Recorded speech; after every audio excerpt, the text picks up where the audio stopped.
Next in line are the light blockers, so let's demonstrate the install. Now, installation is actually very intuitive, but let's talk about the light blockers themselves. First, they are very flexible, made of a silicone rubber-like material, and what makes installation very easy is there is a magnet included in this portion of the unit. And to aid in installation, each side is labeled left and right respectively.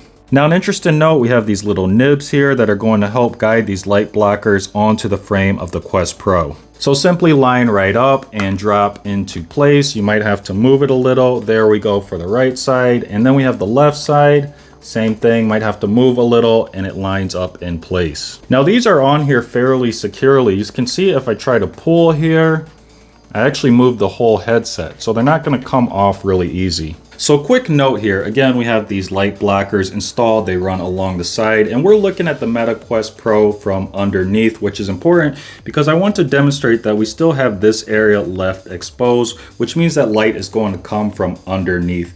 Now, Meta does sell a Meta Quest Pro full light blocker on the Meta website, and hopefully third-party options will be coming soon. So if you want to block out the most light possible, you want to keep an eye open for those options.